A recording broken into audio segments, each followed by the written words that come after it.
Hello, career thought leaders. It's good to see you today. And we are going to be talking about the increase in demand for AI skills and how we help our job seekers communicate those skills and decide, do I need to find another career because AI is going to take my job? Or do I just need to learn some AI skills that will make me more marketable and have a future focus in where I'm at, regardless of the industry that they're in? So that's what we're going to be talking about. 3-step process to help people make some of these decisions and better communicate their skills. But first, say hello if you're joining me today and let me know, are you seeing clients asking more about AI skills, trying to figure out how to communicate it on their resume? And how are you helping them do that? So we're going to be talking about the increase in AI in job listings, as well as what do we do about that and how do we help people address that in their documents. Hey, Joanne, it's good to see you. Thanks for joining us today. Yes, so this is an important topic, right? We're seeing this a lot. We're seeing this in more job descriptions, or if you're not, you may be soon, right? Coming to a job description near you. The PwC data showed that jobs requiring AI skills had a 25% wage premium right now. So jobs that do require those AI skills they're paying more.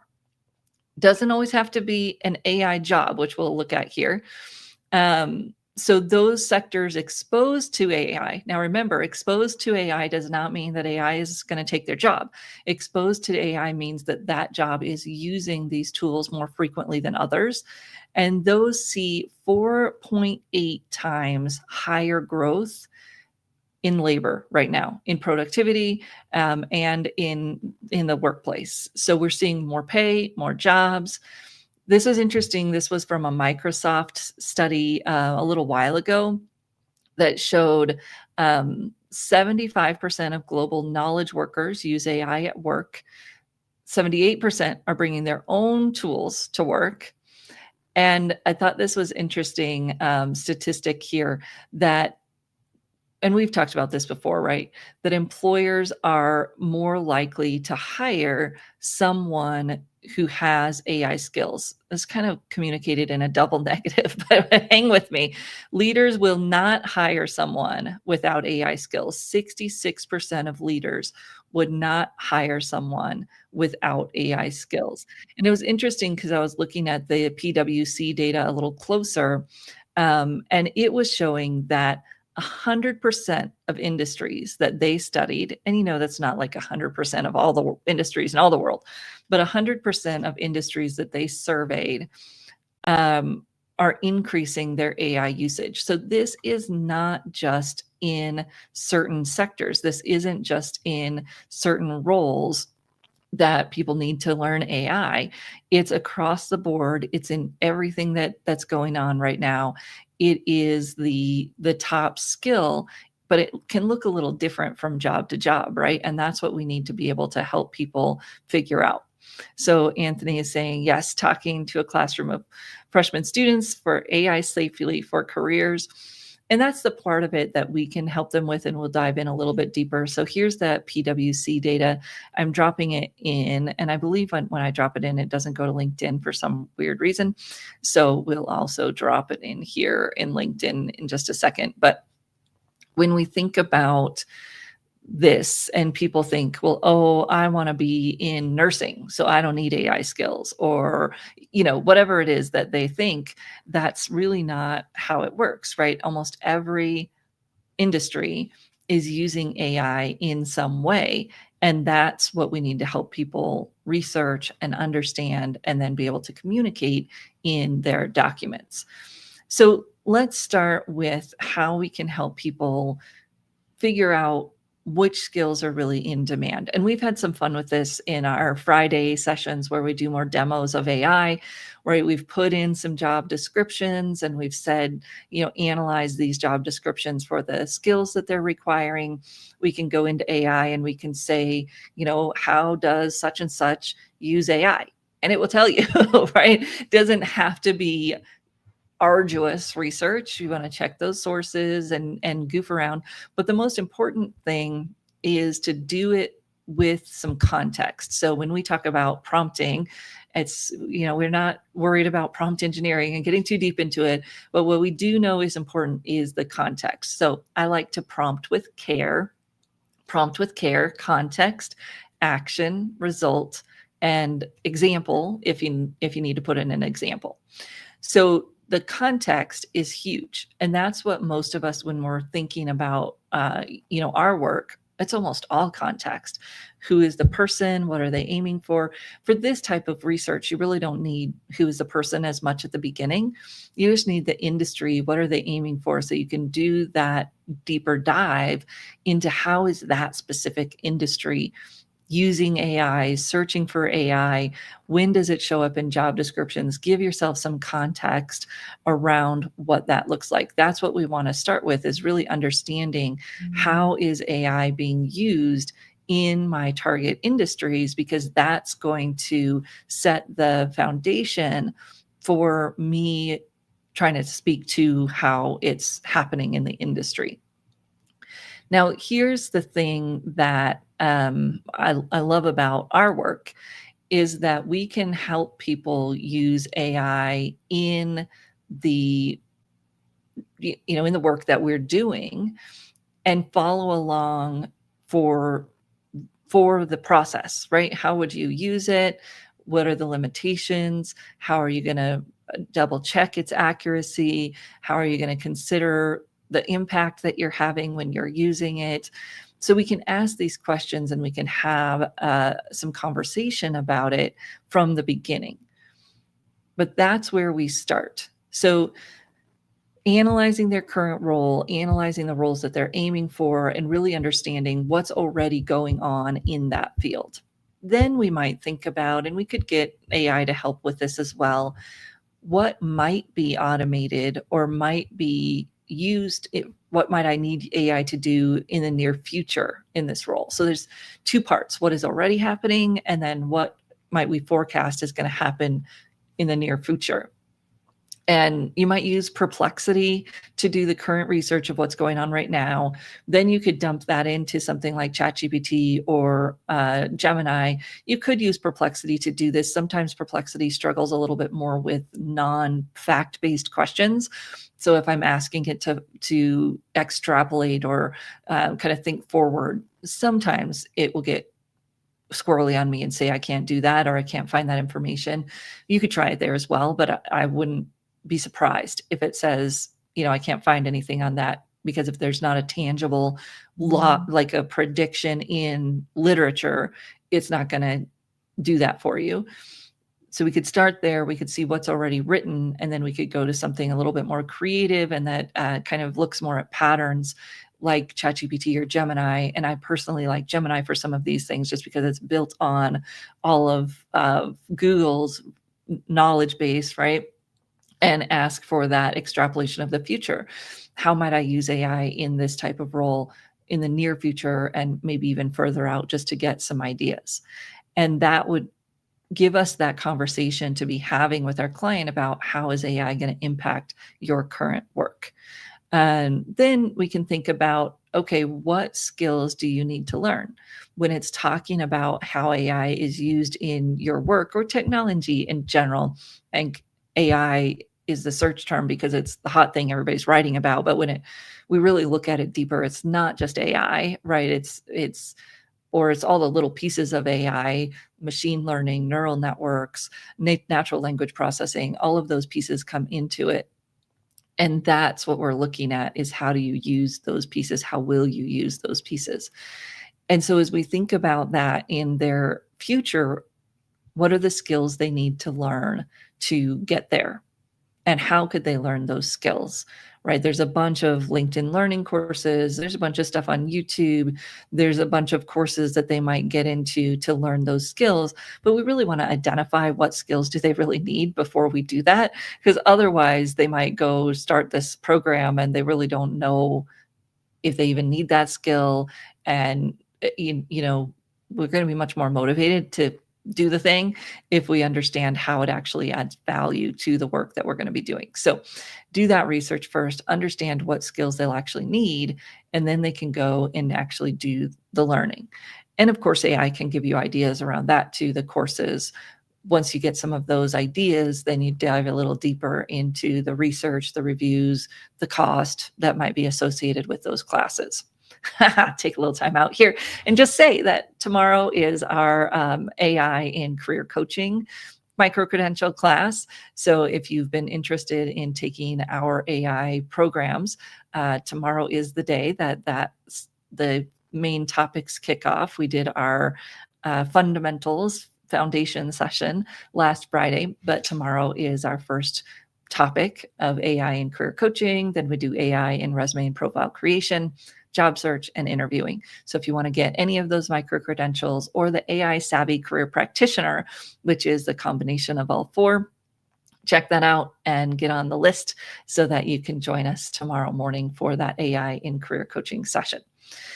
Okay, but they're going to go and do training that is relevant for them in their career. Check those things out, do the research, and figure out what's going to be a good fit for them. Then they can start building examples of when they have used these tools. And that's where we bring in, our stories, challenge, action, result, whatever type of story you like. And you're thinking about, how did you use AI to solve this problem? So if I'm looking at this programs, I'm going to say, okay, do they have a project? Do they have suggested projects where I can actually implement the tools and do the thing, right? Get something where I can show that I've done something with the materials. And that's where they start to build their portfolio, or at the very least, some stories they could put on their resume related to the course, related to maybe something they find within their job that they can use AI.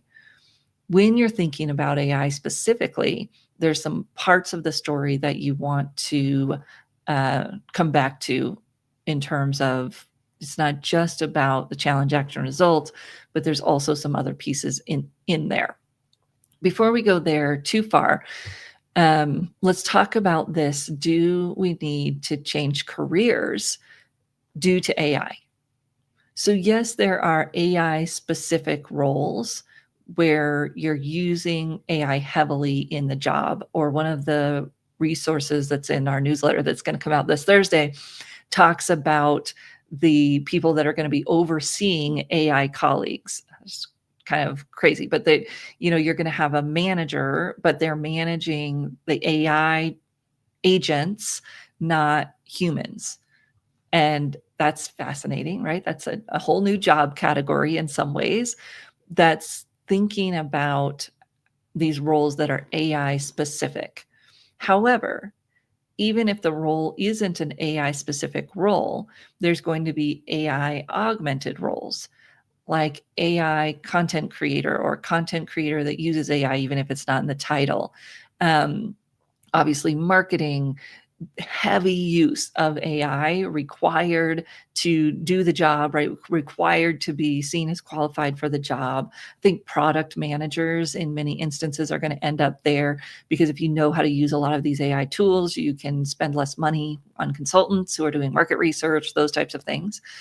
And then there's going to be roles where the AI isn't as heavy, but it's still there. Construction. I mean, a lot of the trades, you think, oh, why would you need AI? But there's a lot of those, the technology is being woven into these blue collar. They're no longer, right, blue collar jobs. They're using these technologies in all of that work. But the job isn't going to change that much to where you can't do that job anymore. But the skills and the requirements may change, and people have to keep up with that.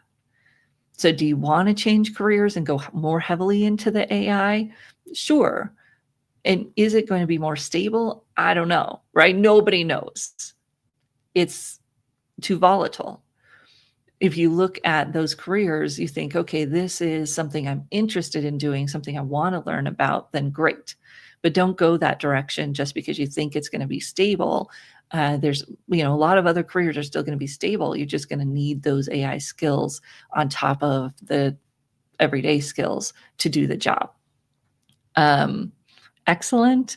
Anne is saying she's about to teach a class on AI interviews and how to prepare. Love it. So we're thinking about how this is going to be used in our everyday work, and then create that plan of building the skills. So how do we talk about it on a resume, right? You've got your challenge, action, result, and now you're just going to have more in there on the action around how you used AI. And actually, I tend to use challenge, action, result, and tie back for interviews. I've really gotten into this roar for the resume because it starts with the result, right? Result, and then the obstacle, action, and making sure that it's relevant, ties it all back together. No matter what you use, that's what you're thinking about. The action is going to be how you used AI, but it's also going to be the ethical considerations or how you made sure, like, we want a little bit of that context in there that shows you don't just know how to pull up ChatGPT and type in a prompt, right? But that you can consider and analyze and integrate those pieces into what you've been doing.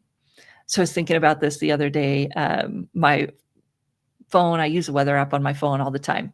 And we were planning a trip back to my hometown because unfortunately I've got a family member who's sick.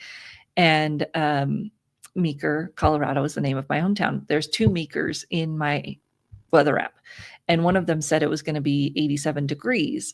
And I was like, I bet that's Meeker, Oklahoma, right? That is not Meeker, Colorado. And that just got me thinking about like the way that experience plays into your use of these tools is key. Think about it with a calculator, you're doing a problem. If you don't have enough context and experience, you're not going to know that the answer you get is way off base. I looked at it and said, 87 degrees. That's not Meeker, Colorado. That's Meeker, Oklahoma. I'm going to go in and delete that, Meeker, Oklahoma from my weather app because it's just confusing. But if I didn't have the context, I would have packed for 87 degrees. I would have been very disappointed because it was raining. It was 50 degrees the whole time we were there. So you have to think about that piece of it when you're writing these bullets. It's not just that you use the technology, but you're thinking about how do you bring your experience alongside of it to get better results faster.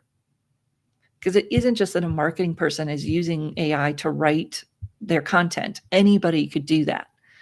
It's the persona and the branding into it to make that content creation both faster and better, not just faster. And so you want to dig in with your clients and understand the full scope of their use, and maybe to help them think about these things they haven't thought about, not just in their story, but in how they're using AI. And of course, this is part of what we want to teach job seekers to do in their use of AI in their job search. It's not just about asking it to write a resume and slapping those bullet points from your resume, from ChatGPT into your resume. That's not going to work. It's obvious, and so the context and the way they use the tool is so important. Even on Friday, we were talking about building a persona for your hiring manager inside of our fundamentals class.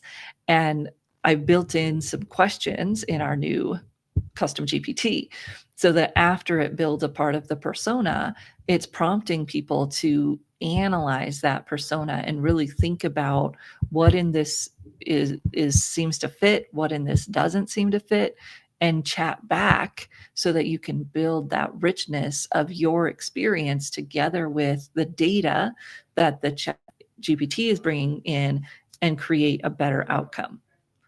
But that's the conversation we want to have with people. It isn't just, the action plugged into ChatGPT, right? No, it's bigger than that. And we want them to share how they're using their critical thinking, because, right, that's all the data and all the stuff right now is saying, oh, ChatGPT decreases your critical thinking. Only if you let it. So show how they're marrying their experience, their expertise together with the tool to get that better result. And then they might prepare that kind of project story. Not all the detail is going to make it into the resume, of course, but they can have more of that detail in their answers. And so then if a company asks, tell me about a time when, even if that doesn't include AI in the question, they can include AI in the answer. And if they do it well, thoughtfully, showing that they're using their experience, expertise, critical thinking, what I'm seeing and what some of our colleagues are seeing right now is just a huge bump in results when they can show they have this skill.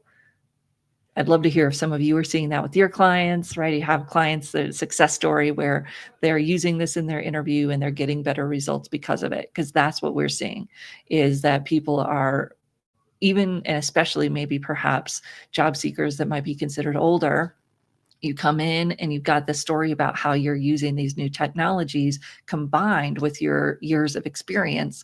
And now you've got the best of both worlds. Just because someone's younger doesn't necessarily mean they know how to plug these systems in a way that is valuable. Yay! Prompt with care. Context, action, what you want it to do. Result. So what results are you looking for? Describe that. What's the outcome? And then the example, if it's important to include an example. So that's my prompt formula. And again, a lot of emphasis on the context, especially in the work that we do. So as you're thinking about helping clients with this, 3 steps. 1, to really understand their current industry or their target industry. How are they using these tools? How will they use them in the future? Then do that gap analysis. What are some of the skills they need to learn to be marketable now, already in the job descriptions? And what are some of the skills they would need to learn to be marketable in the near future? That's as far as people are going to predict with any kind of accuracy. So what are some of those skills? And go out and do that. Then they may be able to apply it in a work setting, ideally, or in a project setting related to that course they're taking. Do the project, right? Do the project so that you can talk about that story in a bullet point in your resume, in an interview story, if you haven't had a chance to use it at work yet. But most people are using it at work or wonder how they could use it at work. And this could be a great way that you can help them build that, because when they see how it's being required or talked about in job descriptions, then they can come up better with use case for their own use, or with a story for a way they've already used it, even though they weren't thinking about it that way. And they can put it in their profile, put it in their resume, so that they can speak to it and have that competitive advantage. That's what we want for them, right? We want that competitive advantage that AI is showing. We want that wage bump that PwC found in their research. We want that for our clients. And the data shows that demonstrating, listing, talking about those AI skills in any industry can help them do that. So go out there and help your individuals get plugged in with those AI tools or tech tools that they need to shine in their job search, get the competitive advantage, and get the more competitive wage. Thank you, everyone. And we'll hopefully see you tomorrow as we kick off our AI micro-credential series with AI in career coaching. If not, we will see you next Tuesday. Next Tuesday, big thing. Next Tuesday, we're doing the announcement of our trends for 2026, trends that are impacting careers. So be here next Tuesday. You won't want to miss our trends release for 2026. Thank you, everyone. Have a great week.